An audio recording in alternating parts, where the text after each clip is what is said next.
ইউটিউবে দেখে ওরে বাপ রে বাপ, লাইক মাঝে মাঝে যেটা দেখা।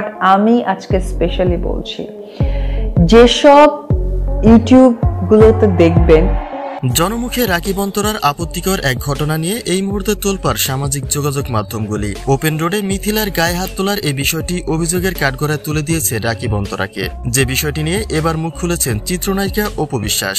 তাই তার বিস্তারিত জানতে অবশ্যই ভিডিওটি না টেনে সঙ্গী থাকুন। নিজেদের কাজের জায়গাতে ব্যক্তিগত বনিবনা না হওয়াতে একে অপরের পক্ষ প্রতিপক্ষ হয়ে দাঁড়িয়েছেন রাকিব ইয়াসিন। তবে তাদের সেই দ্বন্দ্বের কারণ হিসেবে জড়ানো হয়েছে রাকিবের পুরনো বন্ধু মিথিলাকে, যিনি কিনা ইয়াসিনের স্ত্রী হিসেবে রাকিব অন্তরার সঙ্গে দীর্ঘদিন ধরে একটা দ্বন্দ্ব ফাসাদে ছিলেন। অতঃপর জনমুখে রাকিব অন্তরার হাতে মার খেয়ে ব্যক্তিগত নানা বিষয় প্রকাশ্যে তুলেছেন মিথিলা। তার মতে রাকিব অন্তরার তার প্রতি বিশেষ ক্ষোভ থাকার একটাই উদ্দেশ্য, যে তিনি কেন ইয়াসিনের স্ত্রী হয়েছেন।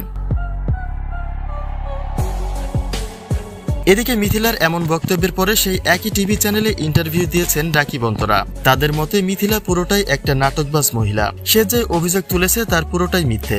রাকিব বলেন, অন্তরাকে কখনো ভালো চোখে দেখেননি মিথিলা, বরং প্রথমে অন্তরার গায়ে হাত তোলেন মিথিলা, যার জবাবে জনমুখে বাধ্য হয়েই সিনক্রেট করতে বাধ্য হয় রাকিব অন্তরা। প্রকৃতপক্ষে অন্যায়টা শুরু থেকে করে এসেছে মিথিলা।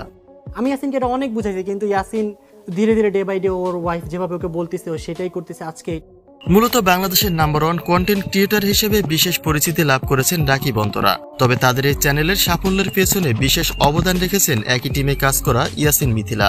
যদিও ব্যক্তিগত সমস্যা থেকেই আজ তারা একে অপরের শত্রুতায় রূপ নিয়েছেন, তবে তাদের এই কাণ্ডে সোশ্যাল মিডিয়া থেকে নানা রকম সমালোচনা গড়ানোতে অপু বিশ্বাস জানিয়েছেন রাকিব ইয়াসিনের দ্বন্দ্ব বিবাদ ভুলে আবারও একই টিমে মিলেমিশে কাজ করা উচিত। ইউটিউবে ভালো কন্টেন্ট ক্রিয়েটরদের সর্বদাই ভালো সাপোর্ট দিয়ে চলেন ঢালিউডের এই কুইন, যার প্রমাণ তিনি তৌহিদ আফ্রিদির মাঝে দিয়েছিলেন।